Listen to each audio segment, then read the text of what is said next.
Welcome everyone to Seek, Go, Create. Your host here, Tim Winders, and man, it's a beautiful day where I'm at. I had a great swim this morning. I don't often get to swim, but I had a nice little swim, and we are going to be talking some cool stuff today. I've got business acquisitions expert on the line, and we're going to be having a great conversation about business.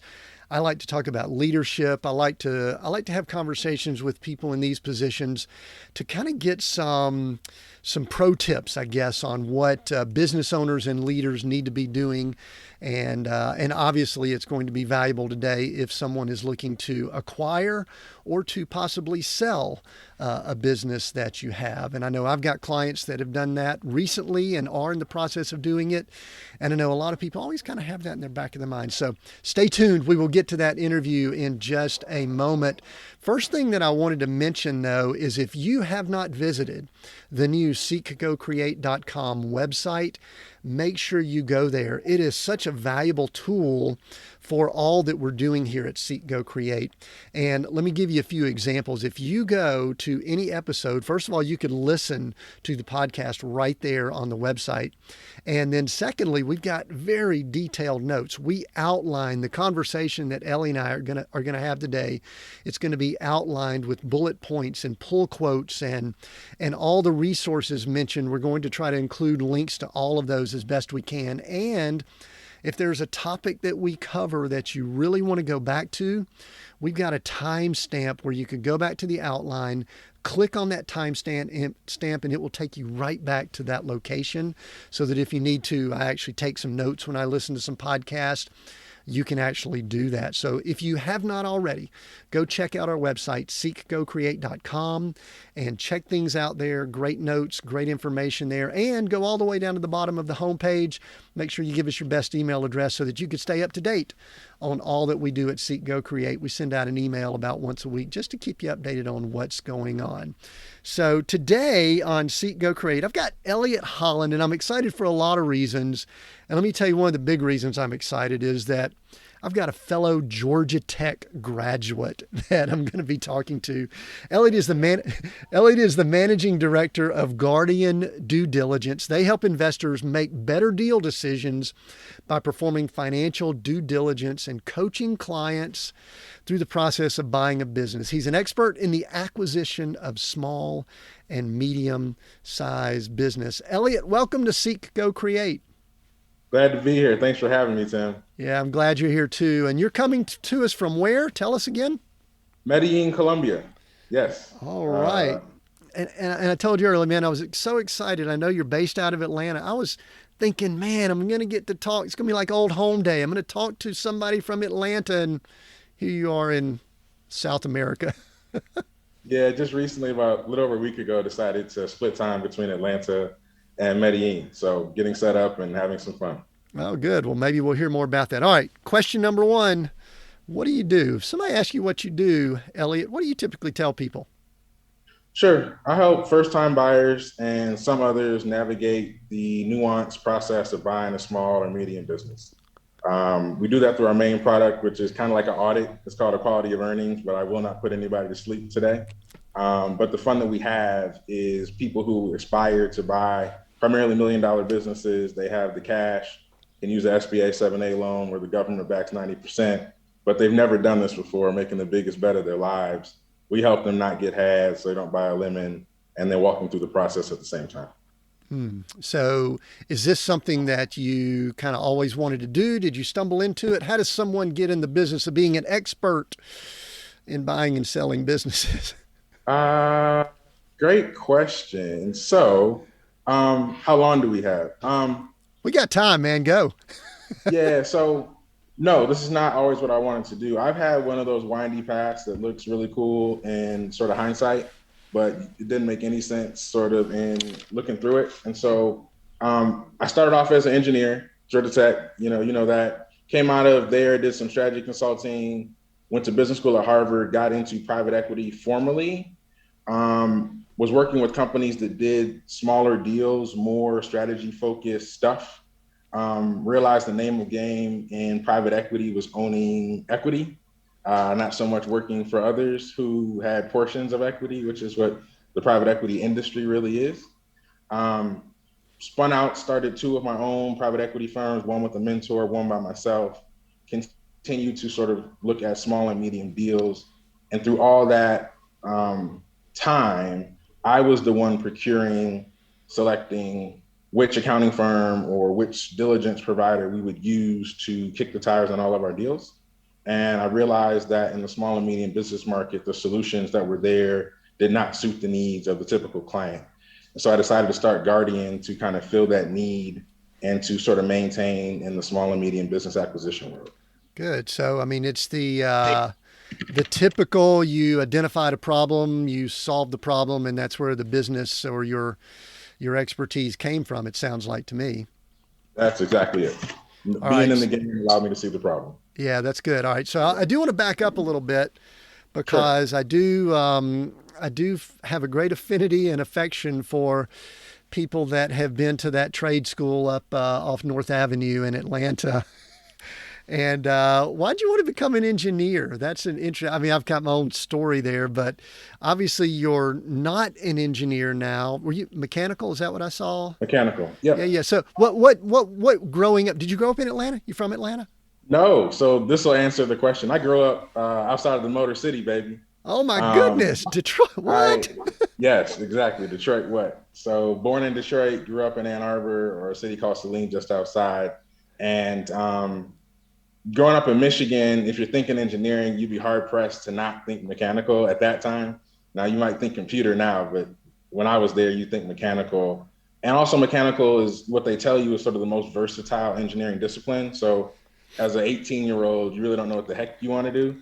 So to do something like with the coolest thing that your state creates, and then give yourself sort of flexibility in what you'll do later. And then a couple of the car companies gave me some money to go to school on scholarship. So that's what started my process. I also had entrepreneurial parents, and at the time I was pretty conservative. So that's all kind of the soup that got me to Georgia Tech and engineering. And you went, I mean, you kind of, did you do that program? I think I saw Morehouse on your resume too. So you did like Morehouse, Georgia Tech, Harvard. Did you start off at Morehouse? Yeah, so they have a cool dual degree program that kind of suits Morehouse and Tech. Morehouse is not going to be funded enough to do like tier one engineering, all the labs and stuff, and Tech wants to get some more minority engineers in there. So they have a dual degree program that I did. I did 3 years at Morehouse, completed a general science degree, and then 2.5 years at Georgia Tech, completed my mechanical engineering degree, and then got out of there. As we say, I got out. Nobody graduates from Georgia Tech. They just get out.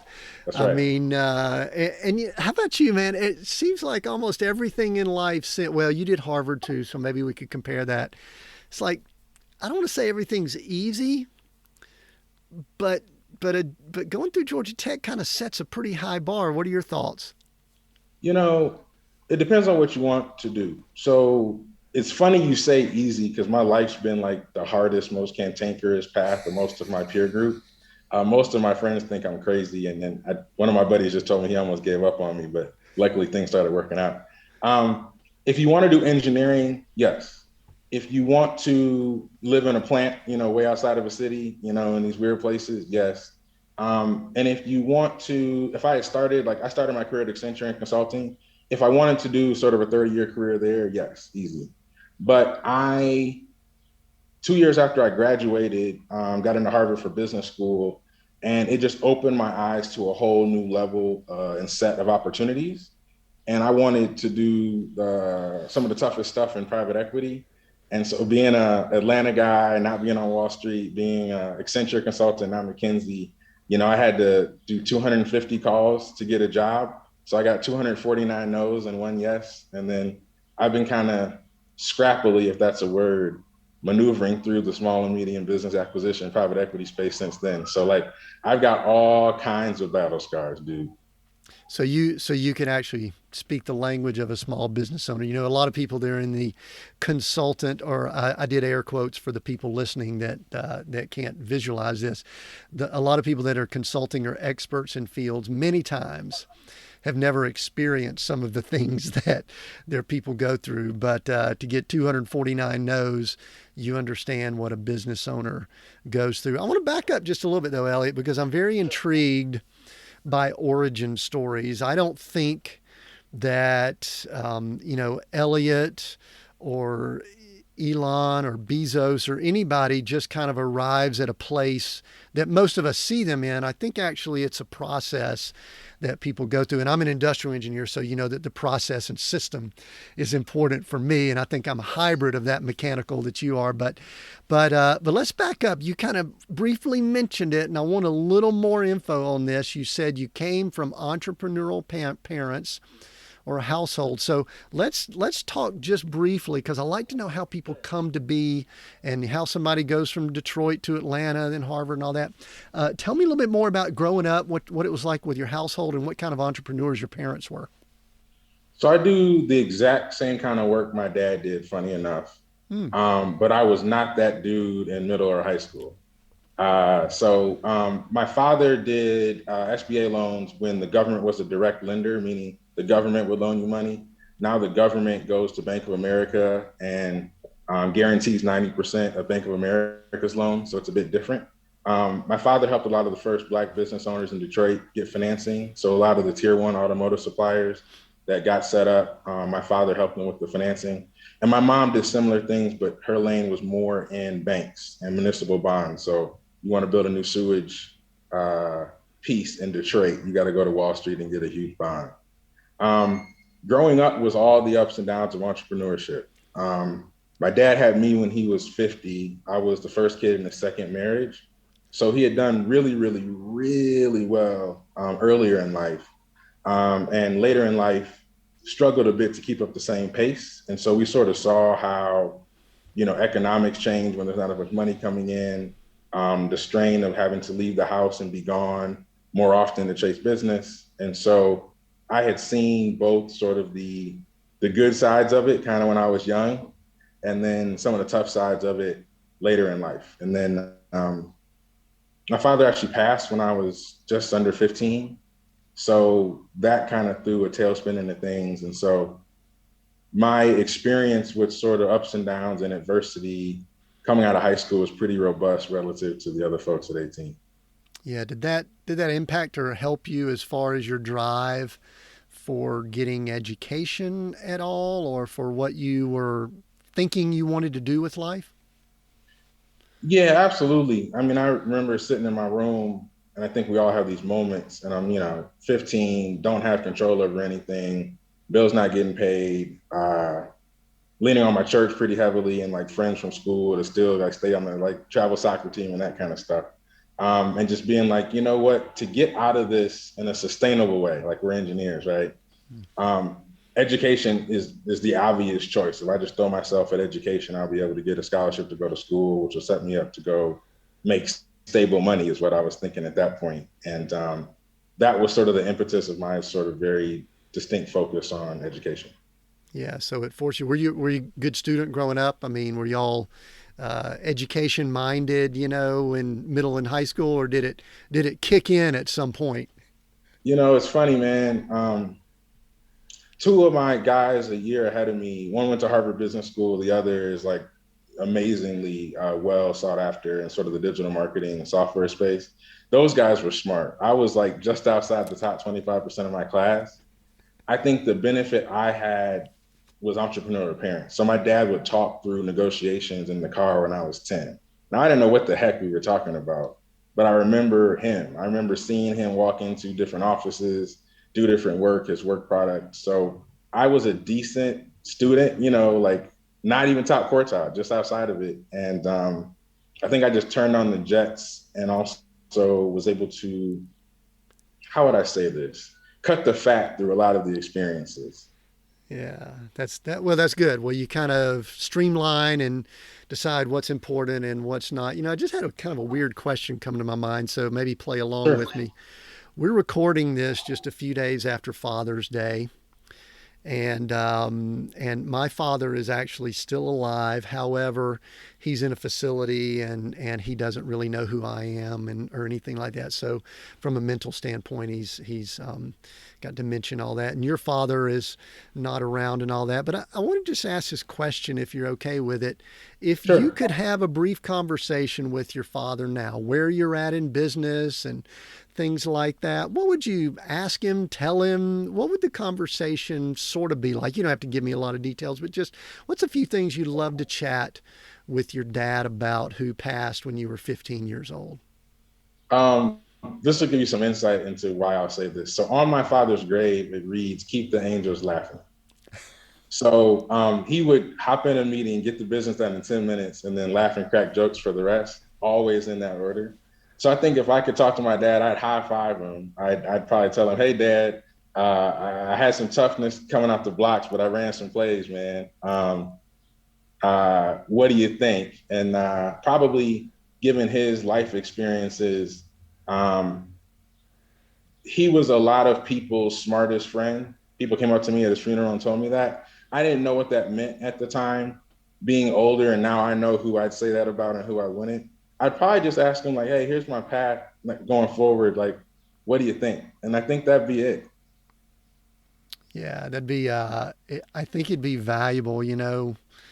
Sometimes we miss conversations, and I don't know why. It's real interesting. I think women may be similar, but I think our one of our biggest desires is to have our dad say, "You did good. You did good." I mean, I Yeah. had a conversation with my grown son the other day, and I could tell he was really craving, and I think I do it, but maybe I don't. He was really craving me to say, "Good job, son. You're doing good." And I probably have the same thing from my dad, and you probably would love to hear that too, right?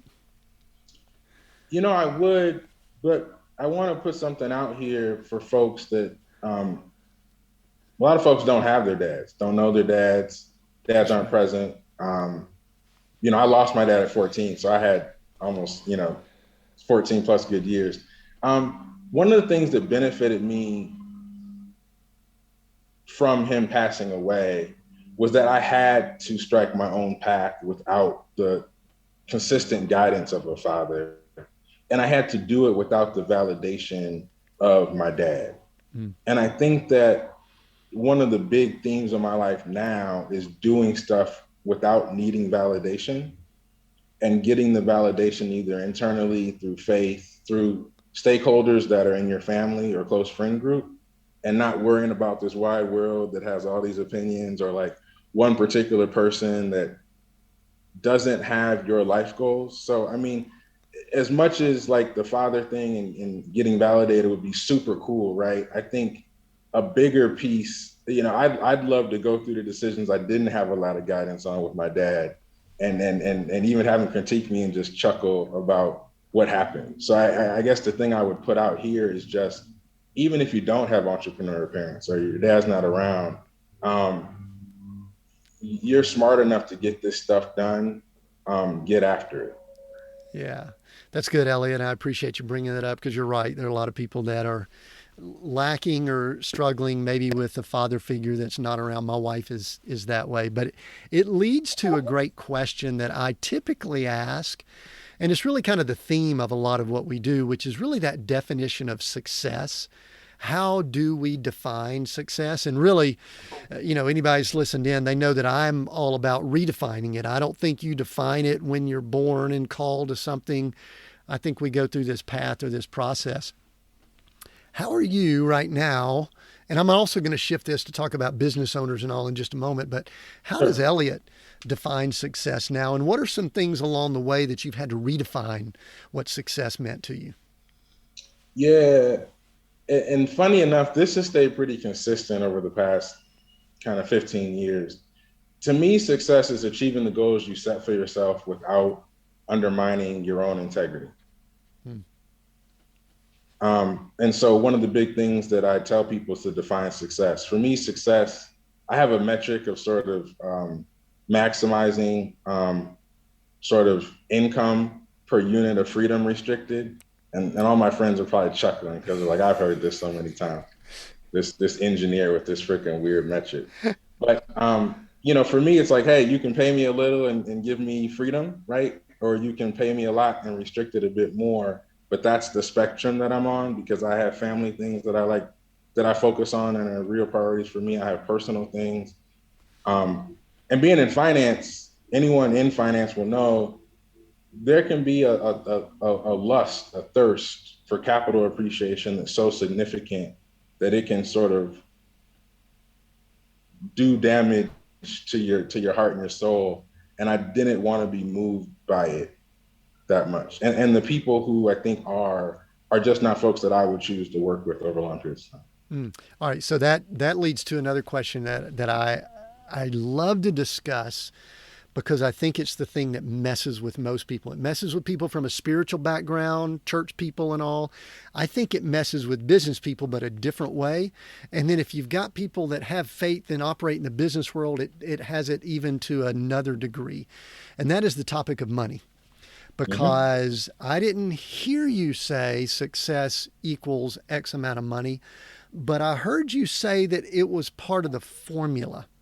And the way, and I love the engineering conversation here. I'm going to ask you to say a little bit more about it for the non-engineers that might be listening in, Right. because you've got an equation, it sounds like, that you will give up time. The other day I was talking to somebody and it came up that there's two great equalizers in this world, time and death. Everybody's got to deal with time and everybody's got to deal with death. And a little bit morbid there, but I think people will at least get real. it. Yes. So tell me a little bit more about that formula, and I want you to talk about money. And the reason this is important is because when people are buying, selling businesses, or they're even running a business, I think they have to come to grips with what is their relationship with money. So talk a little bit about that.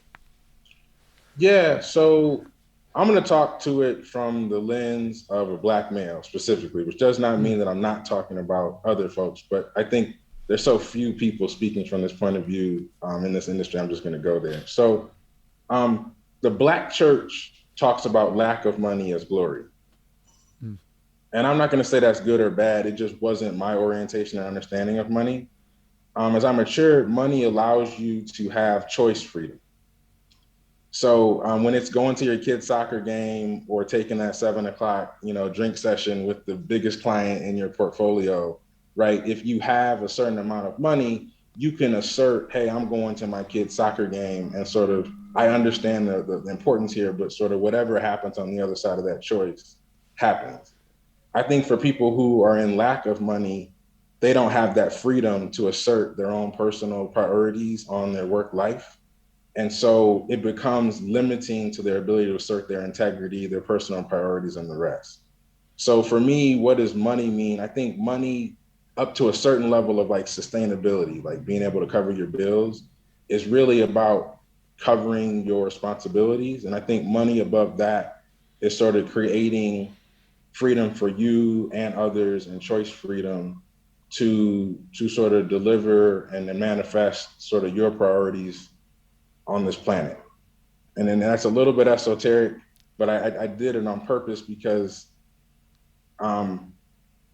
it's a very purposeful walk to not say I want to maximize money, particularly in finance. And honestly, what I love about my client base, Tim, is they're all like me. They're like mid-30s, mid-40s, even a couple mid-50s people who have been on a corporate kind of thing for a long time, see a better opportunity in buying companies. And if you ask 85% of them, the reason why they're doing it, they'll say, I want more time freedom and more autonomy and agency around how much money I need to make to be sustainable in my position. And I'm willing to bet a whole lot to get it. And I love that. Yeah, and I agree. I mean, money. I actually, you brought something up, so I'm going to go there. I grew up in the Deep South, and you brought up some issues with money in the historically, I guess, the Black church, and I grew up in maybe what would be like a Southern Baptist mindset, and they had some different weird thoughts about money too. But I want to ask this because I like to have these conversations. Some people get uncomfortable with them, but I'm just curious. I like to call myself middle-aged, but somebody the other day said, Tim, you're beyond middle-aged now. I go, hold on a second now. I'm 58. I know I'm a grandfather, but I'm 58. I think that's middle, but let's just say as a mature white guy. Yep. Is there anything else that I should know from an understanding of some racial issues about possibly the way someone who's brought up in the Black or the African American community that I just don't get, or I don't even know to ask or anything. And we're not going to go into a real deep race conversation here, but Sure. I think it's valuable to have these conversations. Yeah.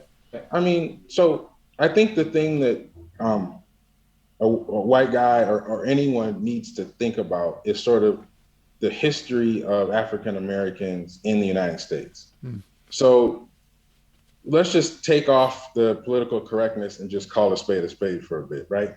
400 years of slavery, a couple cool years of Reconstruction, some trash of Jim Crow, segregation, sort of the civil rights movement in the 60s got basic rights on the books. And then the 60s, 70s, and 80s, Black people were clawing for stuff that they overworked for compared to their counterparts. And now we're in this era of maybe 30 years of a more even, but not really even playing field. And I think what I say to any person to understand sort of Black culture and really any culture is that I think we make up this myth that every position, every sale, every job, every whatever is a straight meritocracy. Like the best person gets it. And I think it feels good for us to believe that. I think that as we go through life, I think we see that for some unfair reasons, some people have it way easier. And you can own that. I think a lot of people do. You can dismiss that. You can reject that. I think it's the strongest sort of heck no feeling. But if we're honest, if we're full of faith, if we believe in truth, then I think we just have to recognize the people who are around us, what they may have been through generationally to get there. And that doesn't mean you don't compete with that person. I want to compete fairly with everyone. Don't get me wrong, win, lose, or draw. But I think it's just paramount that we recognize or have some conscious of what other groups may have been through. Yeah, and I think the tough thing is that in a in a perfect world, which even saying that is probably a waste of my breath. In a perfect world, we would have a level playing field Right. where things are quote unquote fair and everyone has the opportunity that other people have, male, female, color of skin, and then we kind of start tying in education, and then you say, okay, does that a little bit different? Anyway, the bottom line is we're not in a perfect world. It's an extremely imperfect world. And I've kind of gone through, I've bounced, especially growing up in the deep South. I've kind of asked myself, what might I have that I need to purge? Because I know I got it. We all have stuff that is probably in there. If you want to call it privilege or I hate to use the word bigotry, but Yeah. there's stuff that we all have. And I've come to grips with this, that I don't know that there's a ton of stuff I could do other than be mindful and aware and look for opportunities. That's all that I know to Tim, do. that's 100% of what you can do. And Yeah. I think when people ask kind of what can they do, I think it's the same thing you do for a person that you know went to a terrible high school in your city that's competing pound for pound with the people that went to the private school. Yeah. You know that person, right? Brown, black, white, whatever, went through more crap to get there. If they're competing head to head with people who have way more opportunities and advantages, you should just realize that. When you're dealing with people who may have um, more difficult paths to certain places, when you see them, it's just being aware. And it's funny, I have a lot of friends who I'm like their, Black friend, right? And I get this question a lot. And it's sort of like nobody's asking you to like be the second coming of Martin Luther King Jr. Or Malcolm X, even there, but it's more just, let me put it in this light. So I go to a place like Harvard, right? And everybody's like, oh, you learned finance there. One of the biggest lessons I learned is like I was in school with like Jules Diamond, like her dad's Jamie Dimon. He basically runs the free world, CEO of Chase. I was in school with like Rick Wagner, who used to run Ford, his son. When I went to internships, if I'm on an internship with like Rick Wagner's son or like Jamie Dimon's daughter. Like, I'm not even in the competition, dude. I'm just there to do work and hopefully get a stamp. And so we understand it in extreme situations. Let's understand it in more nuanced ones. Yeah, and that's good. And again, I don't want to do a deep dive into this because it's a challenge, but I like to have the conversation from time to time just because I think there's value. And I think a Sure. lot of people try to ignore stuff like this. So I appreciate that. I do want to ask you real quick about Harvard, though. You mentioned what I just heard you say was the power of connection also at Harvard. I mean, I was going to ask what was the curriculum like and then what was the experience like, which could be two different things because there's pecking order when we hear certain things, and Harvard MBA is one of those things that's thrown around as we could go back to what we were talking about earlier as a privilege, or oh, you're so lucky, Oh or look yeah. what you got there. And but anyway, so Harvard MBA, talk a little bit about that. It is a privilege. I wear that I wake up with that, right? And I recognize that too. So the curriculum, I think what's nice about Harvard relative to like even the top 10 schools is, and this is probably a bit different now with technology being bigger. So this may be like a Harvard Stanford thing now, but you sort of know you're getting the best and the toughest and the most kind of universal business learning that there is. So you wouldn't expect like, somebody at the sixth best school to have a better curriculum than me at Harvard, which gives me a lot of sort of mental advantage over longer periods of time. Because people always want to know what I was taught. And I'm not concerned as much about what they were taught, just being honest there. I think the experience is eye-opening because, you use the word connection. I think that's a big piece of it. But I always split like Harvard into three sections of folks, and this has helped me live my life thereafter. So there's some folks, and I talked about them, like super wealthy parents, best private school, Ivy undergrad on Wall Street. Like they're so rich and well connected that even at like bottom quartile performance, they're gonna make it. Like you can't think that you can compete with them. They can't lose because their parents and family won't let them, right? Then there's some folks who their experience was so great. They might have come from nothing, but they went to like a top 10 school, top 10 job, top 10 placement at that job. So they come into Harvard Business School and like everybody wants them, right?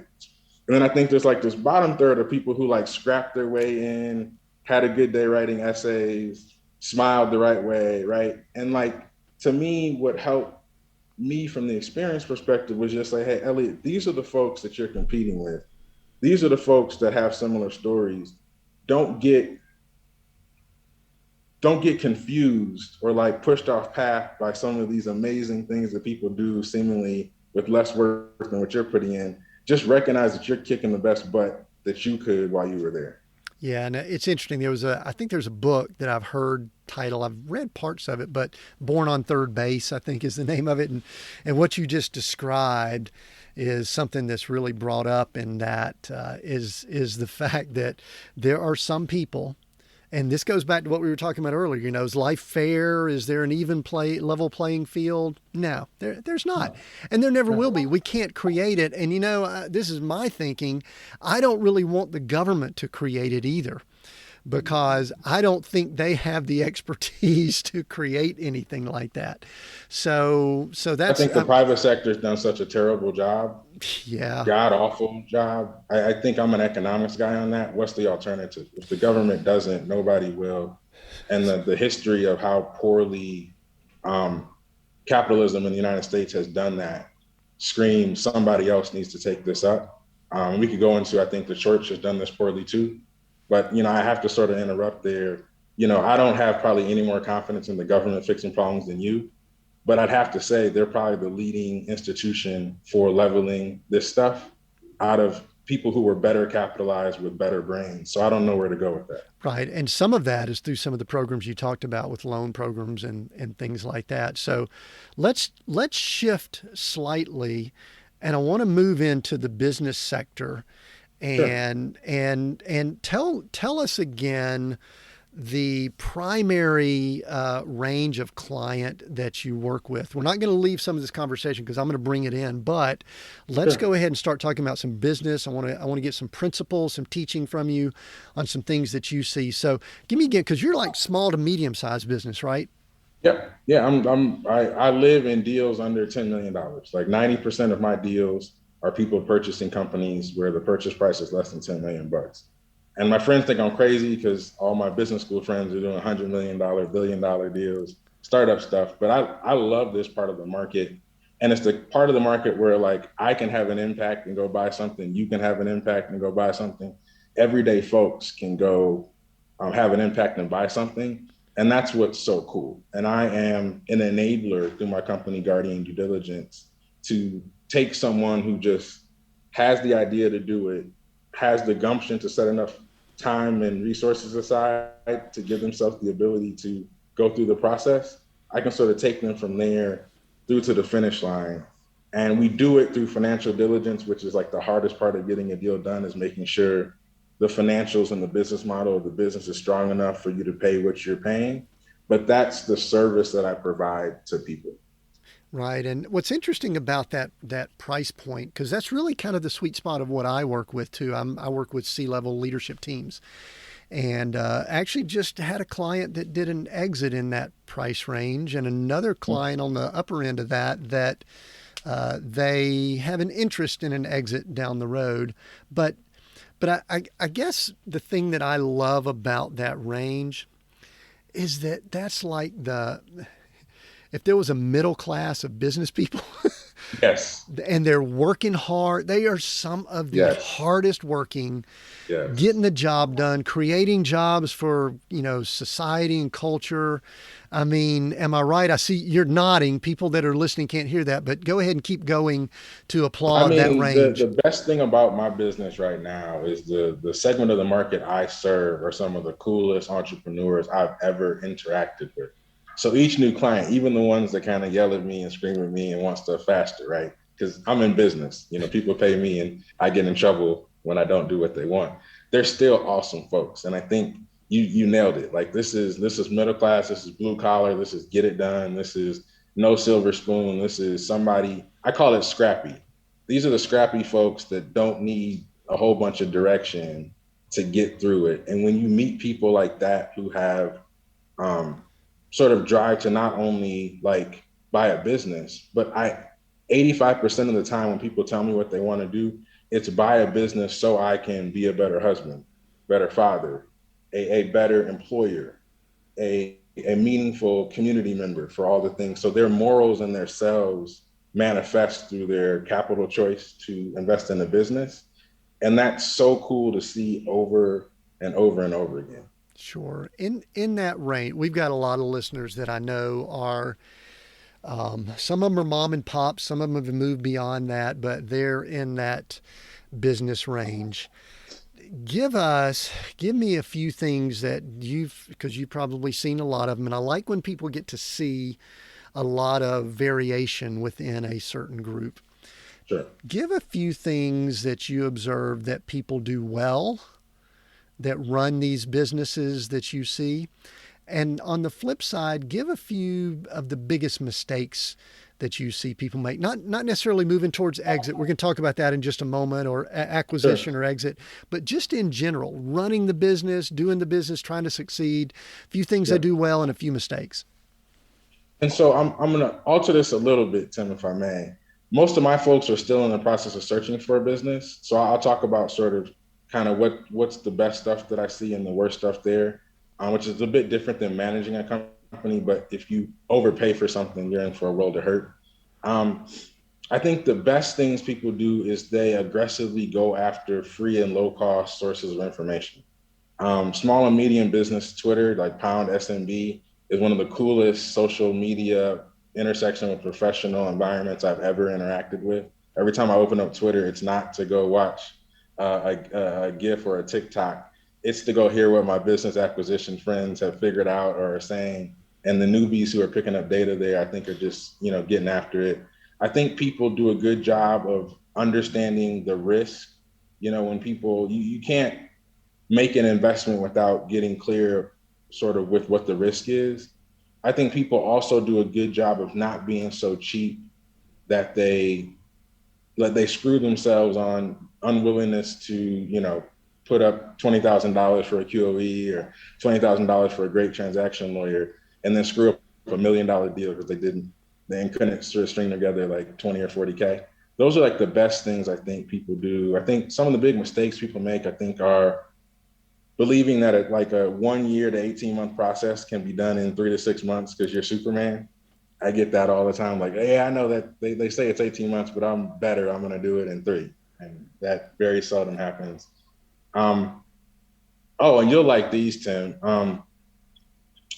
Overly hubristic. So a lot of times, people from means or just people who have, hitting 10 home runs in a row come into this, and they come with a lot of hubris. And this marketplace, it won't knock you over necessarily, but it'll humble you quickly in ways you haven't experienced before. And then I think even like the schoolboys have to realize they're kind of performing poorly too, because when you walk into like a 60-year-old's business with your like checklist and your clipboard and let me go through all these diligence questions, you ruin the relationship trying to get your data. So those are kind of the 3 best and 3 worst things I see. Yeah, that's interesting because I wrote down the word patience when you were talking about time frames. And if there's one thing through many of the life experiences that I've been through that I'm attempting to learn more of, and that is patience. And unfortunately, typically business people, entrepreneurs, all in that category, that's one of the things that we usually are the worst at, which is patience. And you just brought up the process and, hubristic. I like that. I wrote down humility beside that. Just having the ability to, one of the things that's interesting, my guess is that there's got to be at least a certain degree of humility for people that pick up the phone and call you or come to you, because there are a lot of people that try to do some of this stuff, do it yourself, don't they? Yeah, no, a lot of folks do. And, I've matured to the point where I tell them they absolutely should. And if that changes, give me a call. You don't pitch them, you don't sell them, you don't bring them in.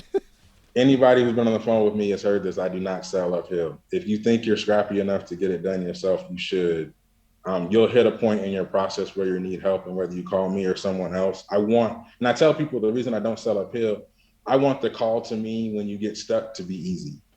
I don't want you to have to swallow hard that day and like, Elliot sold me and I didn't choose him. And so I don't want to call. I want him to pick up the phone. So I think there is a lot of desire to do it yourself. And look, it's just like building your first house. Like, can you do it yourself and like tell your grandkids that, hey, Dad, put the bricks here, lay the foundation on it? Yeah. But can you spend 3 years with your wife yelling at you? Kids don't want to stay in this rinky-dink house you got going on, a bunch of costly mistakes. Yeah. And as entrepreneurs and as men, we have to own up to every decision we make. So I encourage folks that think they need help to get it, and folks that think they can do it themselves to go give it a shot. I'm not saying it's not much more complicated mid-process to try to get help, but I've seen the numbers. I'm an engineer. I'm trying to sell people who think they can do it themselves. Yeah. And the one thing that I appreciate in general about the engineering mindset is that where are the numbers? Where are the data? Sometimes this is good. Sometimes it's not. Let's remove all the emotion. Yes. Get all the emotion. This isn't, Yes. listen, engineering, there's no crying in engineering. Right. The number is the number. Even though there probably was some of my exams and things I did, I felt like crying. But, I think the 3rd or 4th time I was taking, calculus 6 or whatever. But, so let's look at the data. One of the things I'd love to do, I'm kind of watching my time here, but this is going to be, I don't think putting you on the spot, but I'd love a case study or two with just a few examples. And it could be a big success, could be something that was a failure, it could be somewhere in between. And I know Sure. you may not need to mention names and things like that. You can probably give a case Sure. study, but let's give some examples for folks just to know what's possible.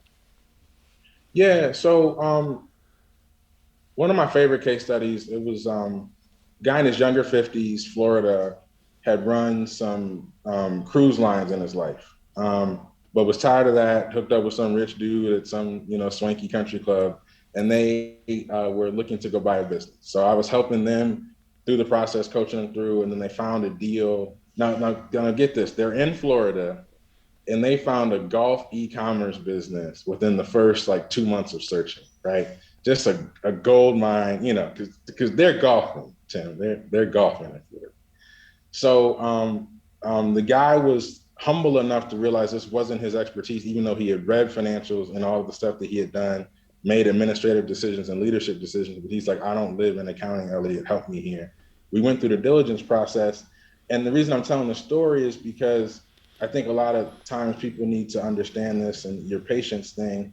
We get through the analysis, the deal's solid, right? So we do our report. Hey, it's not exactly what they said it was, but it's very close. And then my guy calls me like on a Tuesday randomly. He's like, hey man, I think the seller's trying to screw me. I'm like, what? I'm like, yeah. And I don't know if I should just get over it and get over myself. I love the fact that he had that self-awareness. Or if I should go after this, but he promised, and we had a letter of intent that said he was going to leave, call it $100,000 of working capital in the business, maybe 150. And now this guy's acting like he doesn't know what working capital is, that he never signed that or didn't understand it, and he wants all this money. And look, it's a couple $1 million deal, and it's only 150K. But I feel like, given all the stuff that I've given this person and the honor of agreements, I just don't feel right. And I told him one of the most real things I've said to a client. I was like, hey, look, you've got a perfect situation. You and your buddy golf a whole lot. You found a golf e-commerce business in 2 months. It takes a lot of folks 12. You guys have enough money to fill that gap of 100K. I think you eat the fact that this happened to you. You know what happened. Don't let your pride get in the way of a good deal. You fund it yourself and you go run this great company, and not because of $100,000, throw yourself back into like the back of the line or trying to find something cool. So that was one great success story. And then I'll tell one that didn't end so well because of lack of patience. So I had a very impatient client, calling me all the time, emailing all the time, needing way more than he paid for, and lawyer, which just means meticulous, just like engineer, right? And so I'm sort of writing down situations where his impatience rubbed the seller the wrong way, rubbed the broker the wrong way, rubbed the bankers the wrong way. And then you get into the situation where the banker, the broker, and the seller are yelling at him. And he's like, Ellie, what happened here, man? Like, we're pushing through this process. It seemed like it was going, what the heck happened? And I got him on the phone and I walked him through 7 times where his impatience upset people. And I said, hey, when we started this, I said, hey, I can advise you on the deal process and negotiations, but I work for you. So if you want to go, I have to let you go. But when you rub all these folks the wrong way and you're a younger buyer with an older seller, you've announced that you don't have the patience required to get through this process in ways you didn't recognize. So we have to reel this back in. And I think being able to be holistic about what happened and sort of pull that deal back on the rails, it was sort of a negative thing that turned positive. Yeah, that's good. I love how patience has come into being a factor in all of this. So you primarily represent the buyer, is that correct? Yes. Okay. Yep. 100% the buyer. So give, I mean, maybe it's patience, humility, things like that, but let's just say that someone is listening in and they're considering acquiring something, or they're just musing or something like that. What are a few things you would tell them, especially if they're early on in the process, just as a tip? And it might be pick up the phone and call you, or it could just be something else that they need to do. Give a little advice here. And then I'm also going to ask for some, even though you don't represent the seller, I'm going to ask for you to give some observations about people selling their businesses. So I think the first thing someone who is thinking about this needs to do is go and find a great data source. And let me just give you a couple. Walker Darbo's book, Buy Then Build, the Harvard Guide for Buying a Business. Don't think because it has Harvard on it that it's fancy. You'll enjoy it. The Stanford Search Fund material. And even on my side, I have 100 instructional videos to talk you through a lot of stuff that you're going to need to know from a more execution orientation. So go to one of those places and like get in a speedy way, get up to speed. The next thing is put your resources aside. You know, you're going to need at least a year to do this. So if it's part-time, you may need a little bit more. So kind of get that going, talk to your family, make sure you got that going. And then the other thing I would do is just talk to people who have been successful and people who have been unsuccessful. And Elliot, where do I find these people? You go to SMB Twitter, go into Twitter, pound SMB. The folks on there who have been successful and not will talk to you. And that's where you get your best data. And I think there's so many resources to help facilitate the rest of the way. If you get through 30% of what I just said, you'll be ahead of most and then well on your way. Excellent. And we'll attempt, I know the people that transcribe will attempt to put some links for some of those resources. And I love that you've brought up Twitter multiple times, that there's value there, because truthfully, a lot of times when I go to Twitter, it's a mess and you have to kind of steer clear of some of that. So I love that it's created such a valuable tool for this, the hashtag or pound SMB. So I'm going to actually go check that out myself. So that's valuable there. So, all right, let's jump over here, because I know you see it quite a bit, even though you Sure. don't represent these folks, but someone who's interested in selling, or they possibly are looking for an exit, or they may want to transition out of the ownership or leadership of their business that they started or that they own. And, Sure. and I know you've seen them, you look at them and you interact with them. So what are some things that you could tell those people that are in the process of either growing or building their company? You just smiled. What's going on?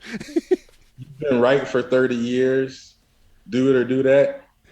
But you're wrong if you underinvest on getting your financial house in order.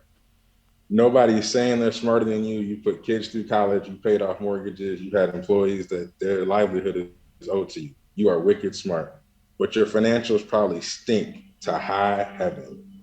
And so any amount of like a $5,000 package from your local CPA, a simple consultation on what you need to get done, will save you so much headache. And that does not mean a business brokerage process where they're trying to walk you through selling your business and they get paid when you sell. You want to pay somebody to get your financial house in order, because it'll save you headaches. Like when I have sellers that don't have their financial house in order, I end up having to encumber them with 3 or 4 phone calls, 5 or 6 phone calls, really like pesky stuff that they shouldn't have to share with me because it's not in Excel somewhere. So that's the first thing I would say. The second thing I would say is be reasonable, be smart, don't be greedy. It's still a seller's market right now, and so sellers are getting away with a lot of stuff. That might change in 6 months. But what I would tell most sellers is you'll get the honor you give in these processes. If you start working people over early, you might think it's big smiles and happy-go-lucky and junior trying to buy your business, but that person has tallied up all those things and they're going to try to bring them back later on in the transaction where they have more control and leverage. So, deliver the honor that you want to get back in the process. Yeah, I think that's valuable. And I want to put an exclamation point on that first point you brought up, because I've got longtime friends and also clients. I wasn't necessarily involved with the sale of their business, but they are in the vacation rental management business. Yes. And they had someone approach them, and the timing was good. It's a great time for them to exit. They've been in the business, I believe, 9 years. And a lot of the people in those businesses, they do the shoebox method of accounting and things Yes. like that. And these folks had not. They were pros all the way down the line. And let me tell you what, it was one of the smoothest, quickest, and they got a multiplier that I didn't think that they would. I was impressed, and Sure. a lot of it was on them. I mean, I don't know that I had any impact on any of that other than I've been coaching and working with them for a number of years. But I agree that financial piece was critical because there was complete confidence in all sides of it. And in fact, some of the acquisition, which was a larger company, said that they did not have some of the things in place for the company, the smaller business that they were acquiring. There And you go. that was pretty impressive. So anyway, I definitely agree with that. And then I'll So say this real simple, and it'll be one sentence. You rather have the person going through your stuff, the person you paid, than the person the buyer paid, just because the experience is going to be very different. Even if you pay for a sell side QOE, which is the thing, mhm. just think about how nice people are that you paid are about things versus the forensic accountant that somebody else paid. Just Yeah. think about that pain when you're making that choice. Yeah, and you don't want it to be, you want it to be, I love the honor word that you use earlier. You want this to be a pleasant process. Listen, the great equalizer, time and death. We don't have time to deal with a lot of harsh, butting heads. Make this an enjoyable process. Someone wants to sell, someone wants to buy. Let's make it a nice process along the way. And so I like the thought of that. Well, but before we jump off, I'll have you tell everybody where they could reach out to you and get more info. But I Sure. want to kind of start bringing us in for a landing here. And one of the big questions that I want to ask is, what are you seeing across the business landscape? What do you really like about what's going on in business? And then what are you looking at going, man, we're still struggling with some of these things. And I'm just talking about business in general. You could take it small, Sure. big, whatever you want to do. The thing that keeps me up at night, I'll start there, is just the way artificial intelligence will likely wipe out a lot of blue collar jobs, people that already had it rough, and people who may not spend as much time watching Wall Street and markets to know what may be coming. I'm concerned that that will have a very negative impact on the balance of haves and have nots. So that's one thing I think generally that I'm just keeping my eye on. I think the great thing that's happening, and I've experienced it through places like Twitter and LinkedIn, is that it used to be everything you learned was either through like a university or you go work for somebody super smart for less than what you should get paid to learn it. You had to go there and do it. Now, if you spend enough time on the internet, go to the right places, invest small amounts of money in some of these classes, you can learn big pieces of complicated things um, without breaking your back and without even taking more than 12 months, let alone 4 years. And then you can start kicking butt right away. And that's the person going to the library, doesn't have a laptop to look at stuff, and the person that's got 20 laptops in their house. And I love how quickly information can disseminate. It's kind of like the democratization of data. And I love what that means for the person who is willing to put in the work can actually win easier, in my belief.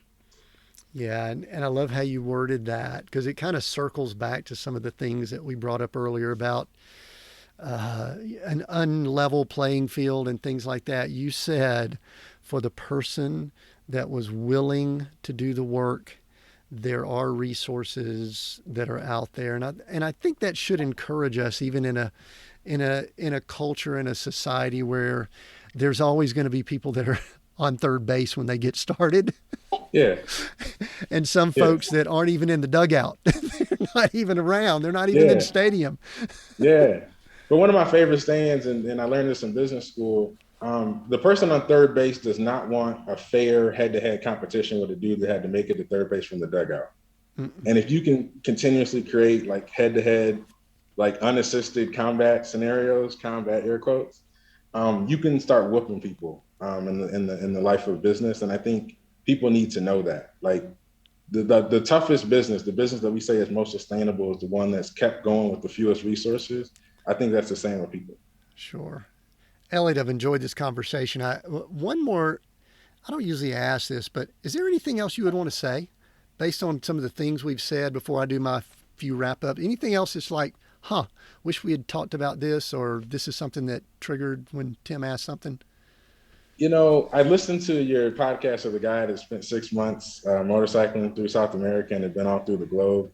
And I know you're sitting in your RV and you got it set up for your life and your family's there. And I got my family set up here in Medellin. I think the rules of the game have changed and you can actually set life work systems that work for you too. And if you want to learn more about that, follow folks like Tim and Elliot that have kind of figured it out.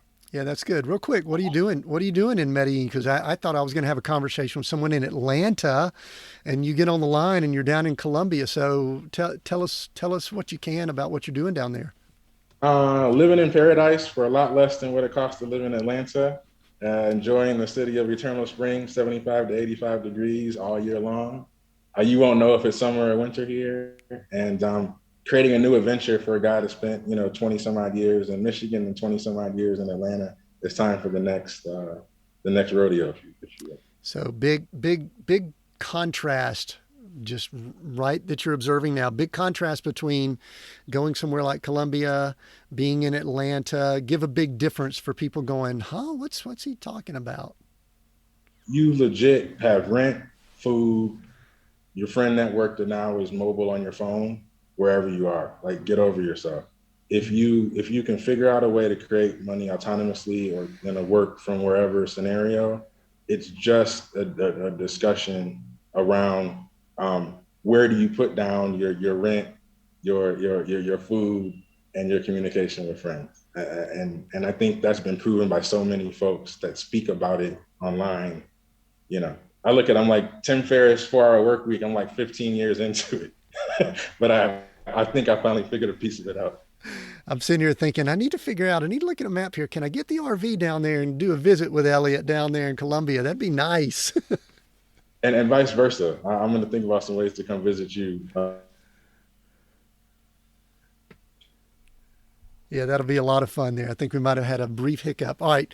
Final question. How can people connect with you, and who should connect with you? I know you're probably open to anybody that wants to reach out, but how can they reach you? We'll put it down in the links, but and who should reach out to? If you're thinking about buying a business, right, or you want to learn about doing it, reach out to me. You can find me at guardianduediligence.com. And if you start typing, Google will help you.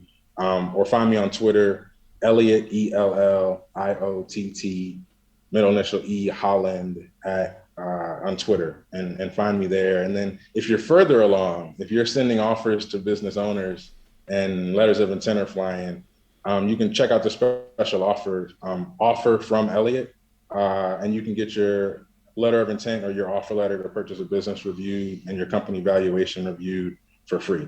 So those are the easiest ways to find and engage with me. Yeah, that's good. Make sure you reach out to Elliot. And I actually went on and opted in, and I got like 12 critical questions to ask and things like that. I like some of the resources that you've got. Very good there. Elliot, we are Seek, Go, Create. And 3 big words there. I'm gonna allow you to pick one of those words that resonates with you more than the other 2 right now, and why. That's my final question. Create. I just left a conference on the creator economy, which is in line with how quickly data is being democratized and available. If you have a vision, if you have something in your heart, if you have a special point of view, you have a gift, go start creating content and resources around it. And if you spend 12 to 18 months doing that, your life will change. Yeah, love it. Elliot, thank you so much. I knew we'd have fun having this conversation, and we did. I probably could have continued the conversation, but if you have listened in, I know this has been of value to you. Do me a big favor. Take a screenshot, or if you're watching this YouTube video, if you're on one of our socials or even on our website listening in, share this episode. I know that there's some people that needed to hear the conversation we had about anything, education, about race, about just success and money, and of course about business. Share this episode with people. That's the number one way that people get exposed to new resources like podcast and YouTube. So make sure you share it. And like I mentioned at the beginning, make sure you go check out our website, seekgocreate.com, extensive notes and details. The resources that Elliot talked about will be included in all of those there, and you want to go check that out. Until next time, we do have new episodes every Monday. Until next time, continue being all that you were created to be.